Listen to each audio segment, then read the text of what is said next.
Welcome to Basketball Talk Pro. My name is Ron Ekker. First of all, let me go over the little quiz I gave you. Not a lot of people have, up to this point when I'm making the film, there still may be some coming in, responded to that. It was very disappointing. But those that did respond got almost perfect papers.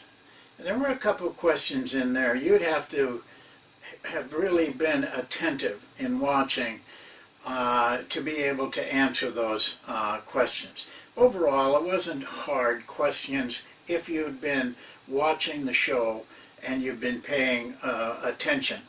But most of those people that sent in were perfect papers.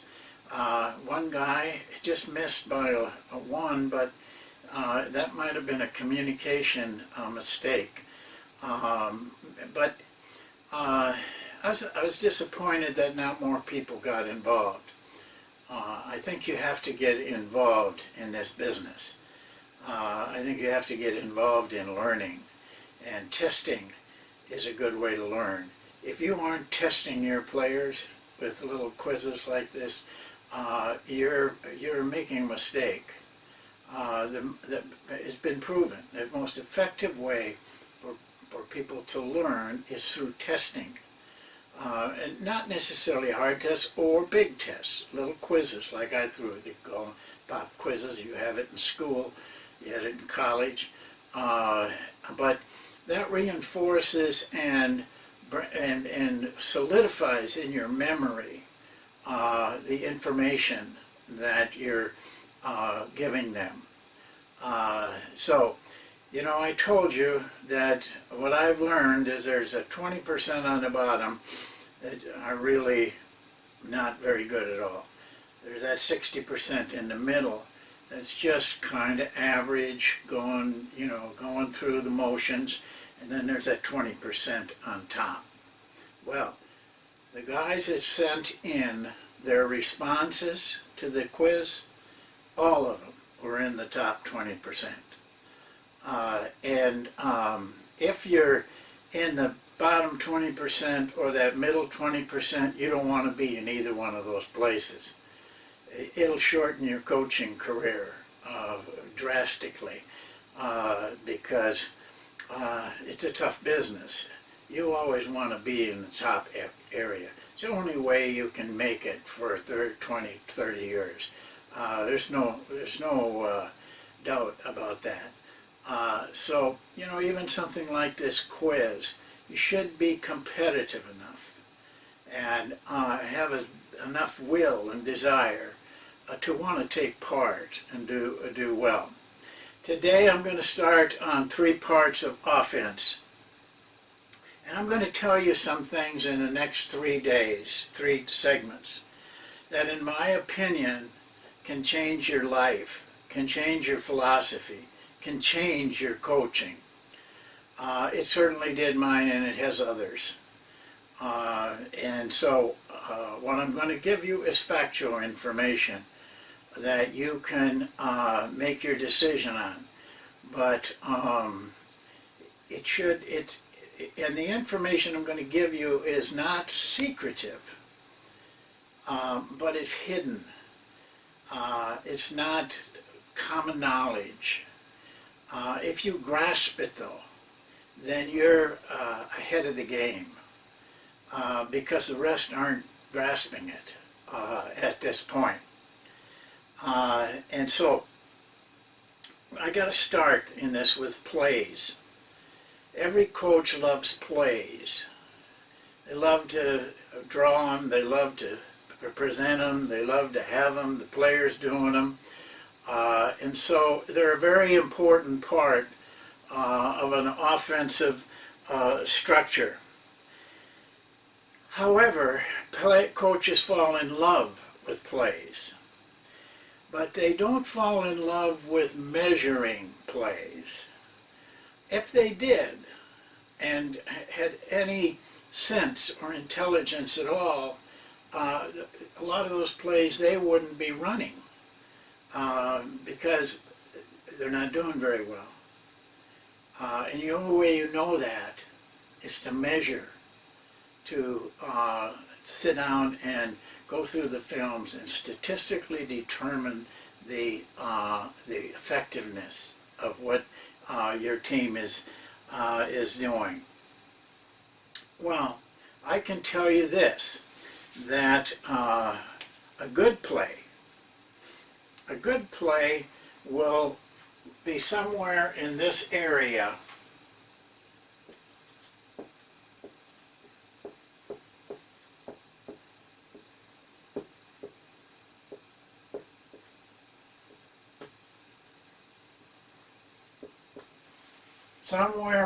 Scoring somewhere between 0.85 one-hundredths of a point to 1 point per time that they run it. Over a 1.00 or a 1 is a tremendous score for a play. If it's over a series of games, maybe 1 game or 2 games, but when you stretch it out to a season, that's a heck of a play. I don't think I've ever seen one over the length of a season. But if your plays are falling in this range, then they're good plays. And there is a way of measuring a play, and that's by the points it scores. Now, you know, some people will give the play credit if they give what they think is a good shot, even if they miss it. That's very subjective. One guy will call it a good shot when another guy won't. And if it's your team, you tend to call those things good shots that are pretty liberal. The best way is by the points scored. But there's one caveat that you have to be careful of. Make sure it comes from the play. Now in my book, Volume 1, I go through this in pretty much detail, and I talk about what points are scored in a play and what times the points are scored after the play has ended or failed to get a shot. Then the players continue to play on their own. You can't account the points scored in that period of time, which we call breakdowns. Originally, as I tell you in the book, we called it miscellaneous. But now we changed, and now we're calling it breakdown, because that's what it is. The play breaks down. Well, not many people measure that. Now, I have for a long time. My plays, opponent plays, everything. When I was a scout with the Dallas Mavericks, I scouted the NBA teams. What I found was I did 93 games that year. That's a lot of games for one guy. But I acquired the ability to be able to keep track of plays while I was scouting. Without the use of film. If I thought I had missed some, I went back to the film. I analyzed over 5,000 plays that year. Well, here's what I found out in that 5,000 plays. They averaged around 0.64 points per play. Now this is the average over the whole league. Every NBA team was represented. So you had a very good, a good sample. And that's what their average was. In other words, there were plays that did better than that. There was a lot of plays that did worse than that. That was in 1999 that I did that study. It's very difficult for anybody to do it like I did, again, I believe, because that was a lot of games. But we did it again, not just recently. And here's what we found out. That plays had slipped to 0.49 since 1999. We did 43 games. We got a couple thousand plays. And some of these plays were in playoff competition. But it piqued my curiosity about why the plays declined. Now, before we go any farther, I need to tell you that plays are very important. I'm not discrediting plays. What I am saying is they're not effective as people think they are. I want them to be more effective because you have to run plays a lot of times during the game. It's important. Plays are important.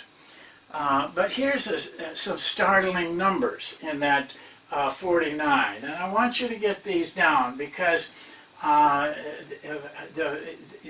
43 games rather, because they're very. This is what you're going to find over these next 3 days is an area that if you master it, you will win tremendously more amount of games. So don't take this lightly. Well, in that 43 games, they ran an average of 54.3 points plays per game.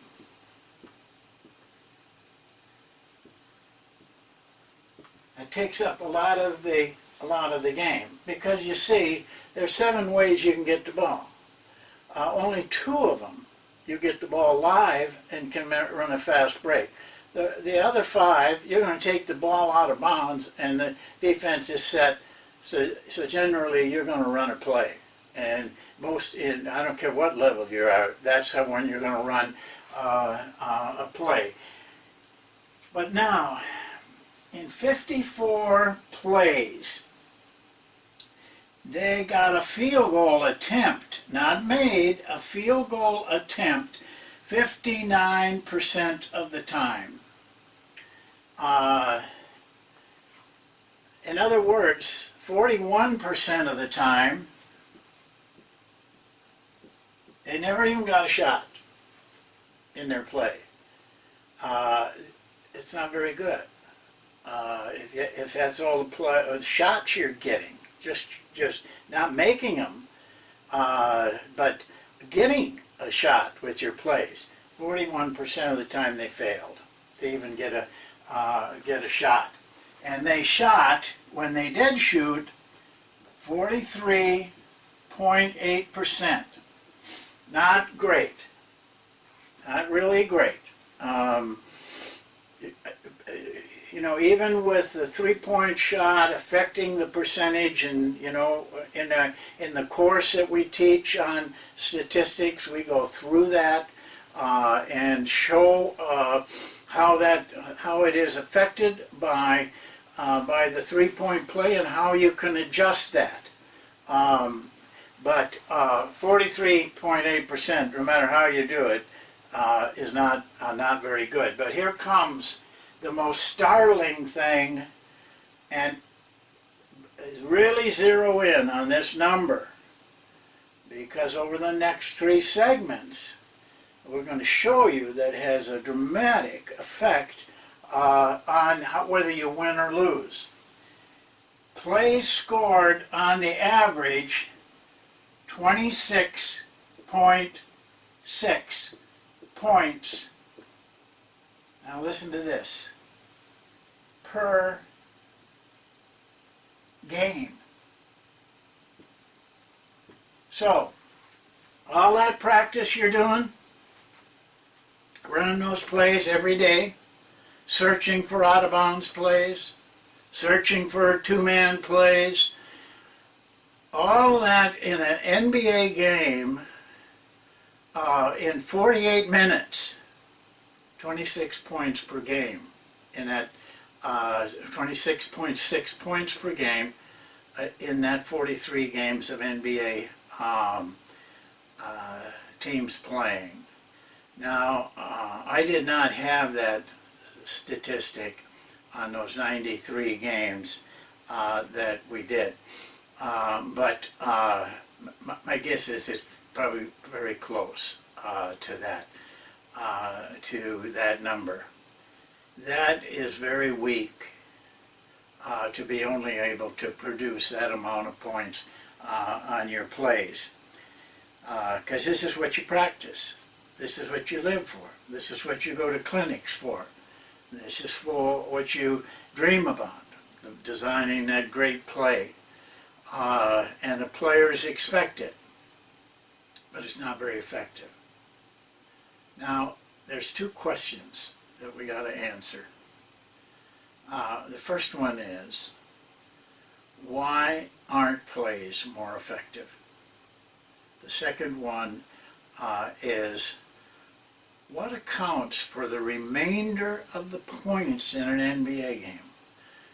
The NBA average is somewhere in the high 90s, but only 26 came from plays. Where do the rest of the points come from? Let's take one question at a time. I'm going to talk to you in the next section about why plays are not effective. And I'm going to give you some very solid reasons for that. I want to do that because I need to make sure you understand why. Because then you can change things. And the last segment, I talked to you about how, after I've showed you why they aren't effective, I will show you how you can make them effective. But I also will show you that you have to get involved in this other part of the game that is not the plays, because that's where all the points are scored. 70% of scoring in an NBA game, a college game, I've not done high school, but in those two areas, 70% of the time of points scored for both teams, and it's very consistent game after game. 70% of the points are scored from something other than the structured things that the coach demands his players do. So you have some real learning here to do, but it can affect your career. It can affect whether your team wins or loses. It's a fine line between winning and losing, unless you're just so outmanned. But if you're close, winning and losing is decided by very, very little. This particular area that we're going to talk about, that we're talking about in the next two segments, is a dramatic part of winning. So I hope that you will stay with me, because if you don't, you're going to end up in that bottom 20%. Because the guys on the upper 20% already know what I'm going to talk about. And are doing it and perfecting it. So we'll see you next time. Stay with us. This is Offense 101 is what I'm going to call it. 102 will be next time. And in that one, we're going to show you why a play isn't effective.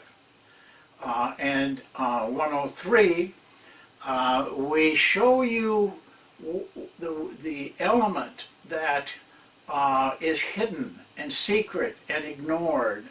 But we also will show you how you might make your plays better and make them more effective. So we got a lot to do, coaches. Hang in there because we're covering some pretty good stuff right now. We'll see you next time. Thanks for watching.